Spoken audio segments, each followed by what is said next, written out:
जैसे ही भिक्षा मांगने के लिए जा रहा था तो उसमें भगवान सत्यनारायण की कितनी कृपा हुई कि भिक्षा में उसे दूल्हे धन की प्राप्ति हुई। वह ब्राह्मण घर में आया तो घर में आकर उसने अपने बंधु बांधव सहित भगवान सत्यनारायण की कथा की और कथा करने के पश्चात जो है वह भी धन धान्य से युक्त हो गया। इस लोक में समस्त सुखों को भोगकर अंत में मोक्ष को प्राप्त हुआ। बोलेंगे सत्यनारायण भगवान की जय। आप कहने लगे कि उसके बाद ब्राह्मण के बाद किसने भगवान सत्यनारायण की कथा की, तो कहने लगे एक लकड़ा हरा था।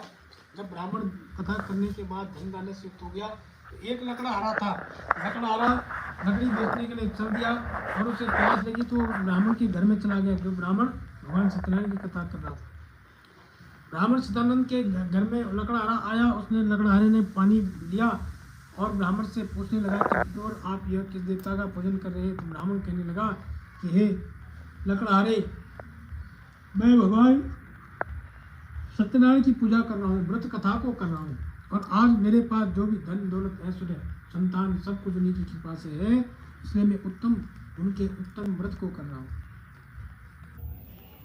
साधु नामक व्यापारी ने सुना, लकड़हारे ने सुना और लकड़हारा जो है बड़ा प्रसन्न हुआ। उसने ब्राह्मण से कहा कि मुझे भी जो है भगवान सत्यनारायण की कथा का विधि विधान बतलाओ, मैं भी भगवान सत्यनारायण की कथा। ब्राह्मण ने उसे पूरा विधि विधान बतलाया। लकड़हारे ने प्रसाद लिया, लकड़ी का गट्टर सिर पे रखा और लकड़ी बेचने के लिए चल दिया। मन में चलते चलते सोचने लगा आज लकड़ियों से जो भी धन की प्राप्ति होगी उसे भगवान सत्यनारायण की कथा करूंगा। लेकिन भगवान सत्यनारायण की इतनी कृपा हुई कि उसकी लकड़ी दुगने तिगुने दाम में बिक गए और लकड़हारा जो है बड़ा प्रसन्न होकर घर में आया और उसने घर में आकर पूजन की सामग्री इकट्ठा की और भगवान सत्यनारायण की कथा की अपने घर में।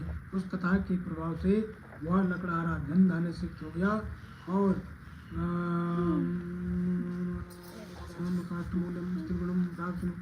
लकड़हारा बड़ा प्रसन्न हुआ और फिर लकड़हारा जो है धन धान्य से युक्त होकर इस लोक में समस्त सुखों को भोगकर अंत में वह लकड़हारा मोक्ष को प्राप्त हुआ। बोलेंगे श्री स्कंद पुराण कन्या सत्यनारायण प्रतिपदायाम, बोलो श्री सत्यनारायण भगवान की जय।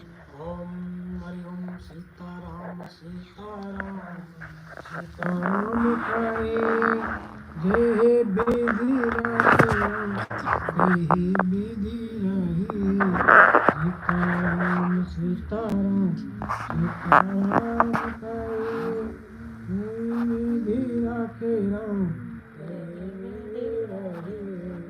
मन में हो राम नाम राम सेवा हाथ में, तू अकेला नहीं प्यारे राम जी तेरे साथ में, तू अकेला नहीं प्यारे राम जी तेरे साथ में। ओम विधि का विधान राम राम साई राखे राम तेहि विधि रही जय विधि राखे राम तेहि विधि रही। बोलो श्री सत्यनारायण भगवान बोलो बालमुकुंद भगवान। आगे की कथा तीसरे अध्याय में पहुंच देंगे। बोलो सत्यनारायण भगवान तीसरे अध्याय में आगे की कथा व्यास कहते हैं छू तो उवाचा एक बार समय की बात है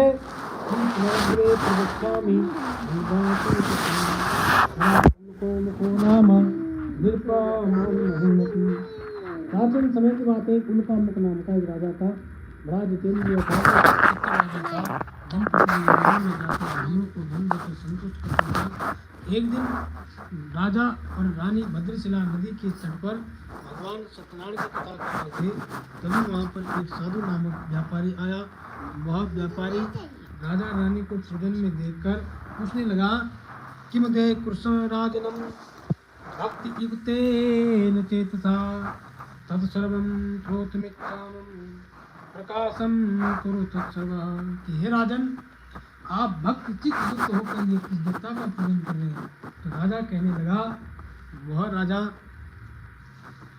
संतान प्राप्ति के लिए भगवान सत्यनारायण की कथा कर रहा था।